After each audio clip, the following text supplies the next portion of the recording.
मैं कलाकार महेश वैष्णव जी को मंच पर आमंत्रित करता हूं कि उनके द्वारा बनाई गई एक विशेष कलाकृति जो गौ माता के गोधन से बनाया गया है और वह माननीय गृह मंत्री जी का ही चित्र है, कृपया आज के मुख्य अतिथि माननीय गृह मंत्री जी को भेंट करें।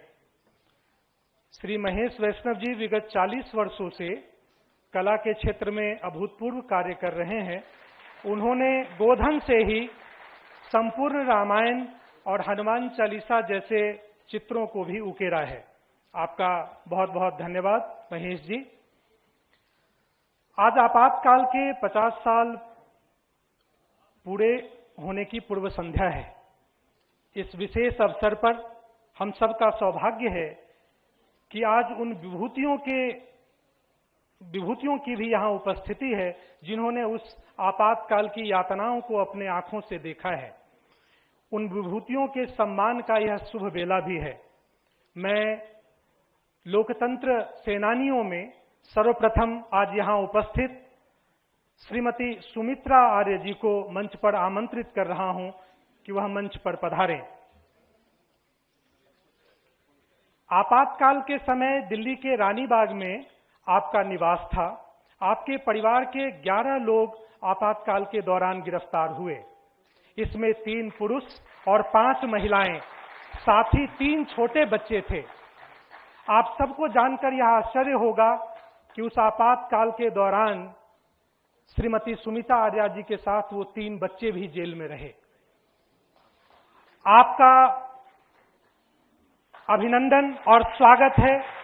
आपको अंगवस्त्र देकर डॉक्टर अनिर्बान गांगुली जी, माननीय गृह मंत्री जी आपका सम्मान करेंगे और साथ ही संविधान की एक प्रति भी आपको भेंट करेंगे। श्रीमती सुमित्रा आर्य जी के ससुर उस समय माननीय जिला संघचालक के दायित्व पर थे और पूरा परिवार इमरजेंसी की यातनाओं में लंबे समय तक जूझता रहा। आपका बहुत बहुत अभिनंदन और स्वागत। मैं आज के इस लोकतंत्र सेनानियों के सम्मान के अगली कड़ी में मंच पर आमंत्रित कर रहा हूं श्रीमान राजकुमार भाटिया जी को। श्रीमान राजकुमार भाटिया जी आपातकाल के समय में अखिल भारतीय विद्यार्थी परिषद के सक्रिय सदस्य थे। आपातकाल में आप 19 महीनों तक मीसा अधिनियम के अधीन जेल में रहे। आपके 3 भाई भी लंबे समय तक जेल की यातनाएं काटी। आपने अखिल भारतीय विद्यार्थी परिषद के राष्ट्रीय महामंत्री और राष्ट्रीय अध्यक्ष के दायित्व का भी निर्वहन किया।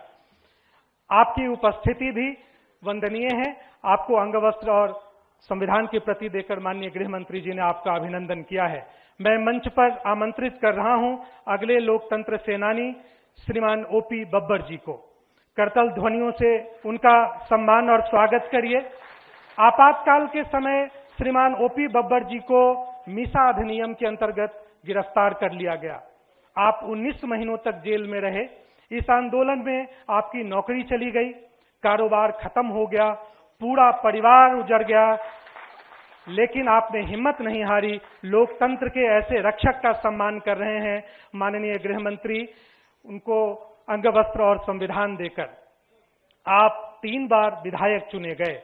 मैं अगले लोकतंत्र सेनानी जिनको मंच पर आमंत्रित कर रहा हूं श्रीमान राजन धींगरा जी। राजन धींगरा जी आपातकाल के समय मात्र 18 वर्ष की आयु के थे। आप दिल्ली के लाल किला परिसर में आयोजित कॉमनवेल्थ देशों की मीटिंग में आपने सत्याग्रह किया और उस समय DIR और मीसा जैसे अधिनियम के तहत लंबे समय तक आपको जेल में डाल दिया गया। आपको अंगवस्त्र और संविधान की प्रति देकर सम्मानित कर रहे हैं माननीय गृह मंत्री जी। आज के लोकतंत्र सेनानी में एक और व्यक्ति जो हमारे सबके बीच उपस्थित हैं, श्रीमान राम भट्ट जी। राम भट्ट जी को मंच पर आमंत्रित कर रहा हूं। श्रीमान राम भट्ट जी आपातकाल के दौरान 19 महीनों तक मीसा अधिनियम के तहत जेल की यातनाओं में रहे। आप जनसेवा का कार्य करते हुए 5 बार पार्षद तथा 1 बार विधायक निर्वाचित हुए। आपका अंगवस्त्र और संविधान की प्रति से माननीय गृह मंत्री जी अभिनंदन कर रहे हैं।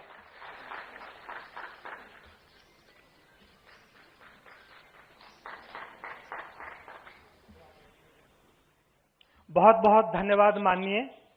75 की वो सुबह जो सूरज तो निकला मगर उसकी रोशनी आजाद नहीं थी।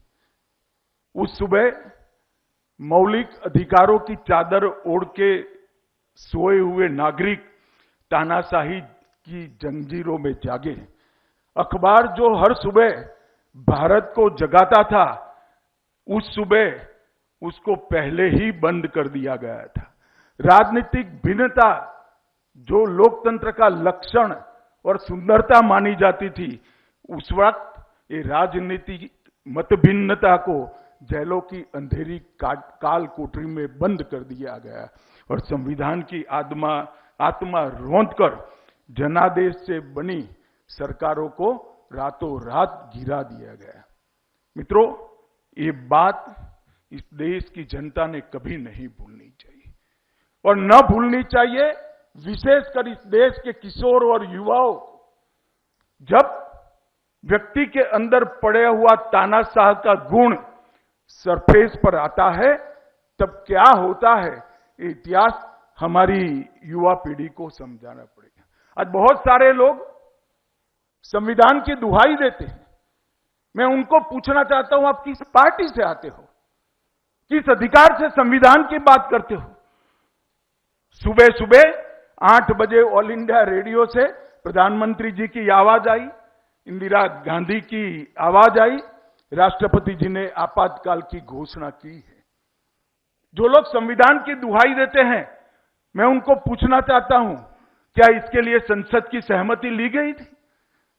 क्या मंत्रिमंडल की बैठक बुलाई गई थी?